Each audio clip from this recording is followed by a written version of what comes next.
After all the talk, all the speculation, all the heated back and forth arguments, here we are. This is Super Smash Bros. Ultimate's final roster. 3.5 years later, and nearly 2 years after the second wave of DLC began, we've reached the end.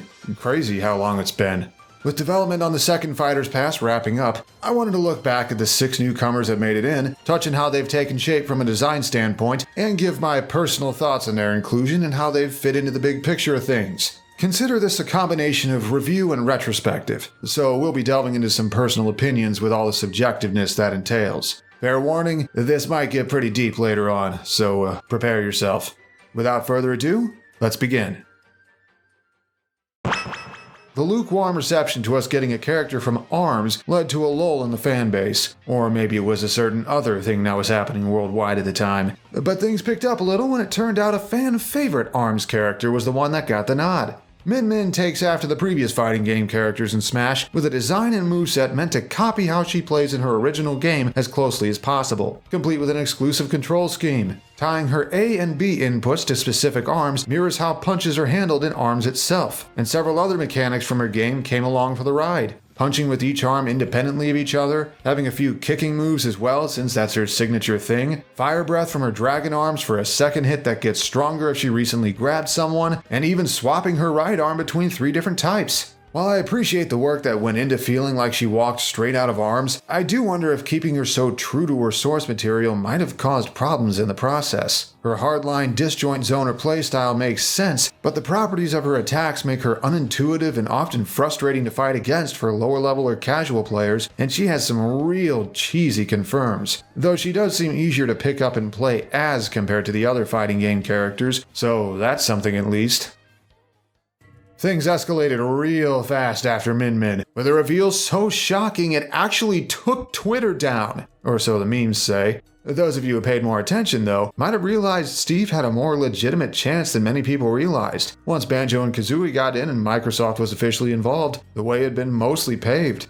Sakurai said he hadn't been sure if he'd be able to make this one happen at first, and it shows. Steve's moveset and fighting style take right after the gameplay loop in Minecraft. Gather materials, build stuff, and use that limitless potential however you see fit. It's interesting how not only were several basic animations pulled nearly 1-to-1 from Minecraft, Steve's actual fighting style was molded around that fact, using repetitive and decently fast attacks to rack up crazy amounts of damage. But with mediocre range and rigid and not that great movement, you can really have to work to find openings to get that damage going. Definitely a fighter who works best when opponents are the ones who have to approach. Another character who is faithfully recreated in Smash, and just like with Min Min, I wonder if that caused more harm than good in some respects. Props for the sheer creativity available here, but there are times where some of the crazier confirms feel a little too easy to start, and there's something not right about being able to place a block and a TNT under the ledge and mine materials from the ladder while several fighters lack the means to do anything about it. And the less that's said of the monster that minecart becomes online when you can't properly react to it, the better. Remember the days leading up to the Game Awards reveal last year when people kept saying it had to be some huge Western character, only for fighter number 8 to be one of Japanese gaming's most famous bad guys? A reveal that shook the audience as much as it probably shook Cloud's fragile mental state. Sephiroth was next to join the fight, and the world, and roster speculation, was never the same afterward. Fitting his usual MO, his fighting style is one all about scaring the living daylights out of people, using the passive threat of several particularly powerful attacks to manipulate opponents into doing what he wants. Slow animations with massive hitboxes cover multiple options, Shadow Flare is a ticking time bomb with confirms off it, Mega and Giga Flare are ledge traps with tremendous power, his down smash shatters shields in the blink of an eye, and that's not even getting into what happens when the wing comes out. Quite a few of these moves came from his playable appearances in the Dissidia games, and they've slotted in surprisingly well. It's actually impressive how Sakurai and crew managed to take a character who's a big target with very light weight and some of the worst frame data in the game, and somehow made him not just viable, but actually pretty strong. Even if I don't buy the talk of him being top tier, few too many rough matchups as is for me to buy that. While he wasn't the one from Square Enix I was hoping for, he still ended up a pocket character I pull out sometimes for fun. from one RPG sword fighter to another. Xenoblade Chronicles 2, like ARMS, didn't get a newcomer in the base game because of timing reasons, so once Min Min showed up, it wasn't much of a surprise that this pair followed suit, even if they saw some backlash for being first-party characters instead of big-name guests. I mean, what is this, a Nintendo fighting game? The original plan to have Rex in the lead with Pyra or Mithra providing support fell through because their notably complex models were causing slowdown, so we got the backup plan instead. Smash's most clear-cut example of a stance fighter yet. These two aspects of the Aegis share many animations and all of their standard attacks and throws, but said attacks have different properties and their specials are completely unique, directly based on their individual blade specials from their game. Between Pyra's power and range and Mithra's speed and combo prowess, they cover each other's weaknesses shockingly well, aside from the Achilles heel they share, being very vulnerable off stage. They're an interesting and pretty fun inclusion, even if I haven't been able to get the hang of them enough to use as an actual counterpick. And despite the gripes some community members had toward their inclusion, they've become very common in competitive play. Though some of that is from people seeing how high of peaks they reach and picking them up as an attempted shortcut to winning. Not sure how I feel about that, especially considering they haven't been nearly as centralizing as Smash 4 Cloud and Bayonetta were, and considering all the top Aegis players so far have been people who were already top players beforehand. History may not repeat exactly, but it often rhymes. Sakurai found a way to sneak another fighting game character in as the second last fighter of this round of DLC too. Apparently he's looked into Tekken in the past, briefly considering Heihachi back during Smash 4, but shelving the idea upon struggling to figure out how to incorporate Tekken's mechanics into Smash. And here we are with Heihachi's kid, Kazuya, taking on his next battle instead. To say this guy feels like a different beast entirely is an understatement. Diagonal tilts, multiple command inputs, a semi-intangible crouch dash for approaching and spacing, a self-contained combo on one of his taunts, and a command grab that powers up when his rage kicks in, combined for by far the most extensive moveset we've seen to date. Using all of his tools to their utmost leads to some absurd damage output and early kill confirms, but poor mobility, shaky frame data, few approach tools aside from a reactable projectile and burst option, and taking twice as long to start a jump as everyone else makes for a character who blows people up if he gets in, but suffers against characters who can wall him out consistently. I can't really speak for this one. Never been any good at the fighting game characters, and Kazuya is the most complicated of them yet. Can't help but think he's another who is too feast or famine for his own good, though, because he sticks too close to his source material. Maybe I'm just not familiar enough with his games for it to feel right. How do you Tekken fans watching along feel about how they handled him?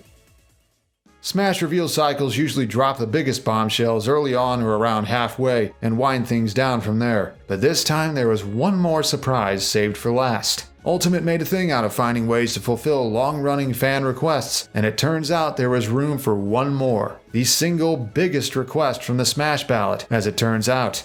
Like many guest fighters before him, Sora is designed to feel like he walked right out of his home series, as if the world of Smash is just one of many others he's visited and helped out the good guys in. With emphasis on intricate combos and flashy maneuvers, just like combat in Kingdom Hearts is known for, Sora uses the swings and motions of his Keyblade to catch opponents and rack up hits. His attacks aren't very fast, but are notably active, which makes it sound like he'll emphasize bait and punish tactics in neutral situations and shine brightest when edge-guarding opponents off stage. He's drawn a few comparisons to Bayonetta, though with some key differences that should hopefully avoid a repeat of how Smash 4's DLC ended. His attacks are more disjointed than hers, and his ability to close out stocks seems less super situational than Bayo's current rendition, but his damage output isn't as high, his burst options are more restrictive, Sonic Blade has to go specifically straight forward for the first part, and he doesn't have anything as cheesy as Bat Within or Witch Time to whip out to Uno Reverse out of a disadvantaged state. Time will tell if Sakurai and his team have managed to avoid the last game's pitfalls, but until then, congrats to Sora's many, many fans.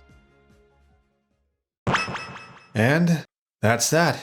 This roster has been an incredible undertaking. Over 90 playable fighters, everyone from every previous game in the series accounted for, several long-running fan requests finally fulfilled. I saw so many people thanking Sakurai after the final broadcast. And yet, I saw something very different leading up to then. Every time a big-name character was revealed, some fans were satisfied, but I saw many others who, after a few weeks or even days, kept demanding more.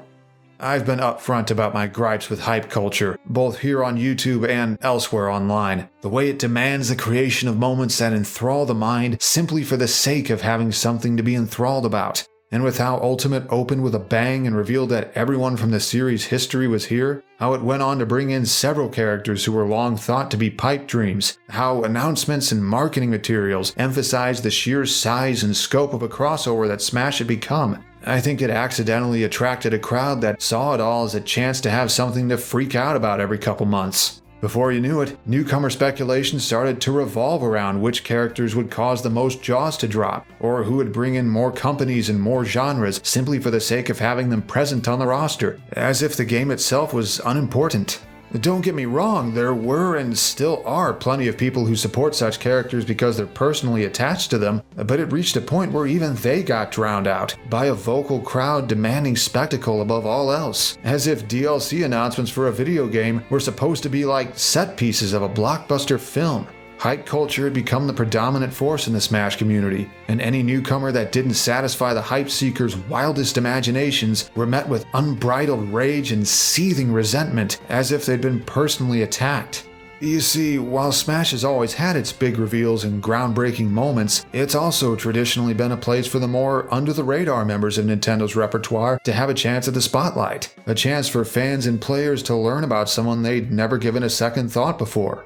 And with Ultimate, that kinda got pushed into the background. The only character who was chosen to give a unique option a shot this time was Piranha Plant. And by the time we got deep into DLC, the hype seeking had grown so out of control that every first-party character started being treated like some kind of boogeyman, haunting people's nightmares with the thought that they might quote-quote steal a slot from the biggest AAA icons in gaming who'd been designated frontrunners by the fandoms solely because of their star power.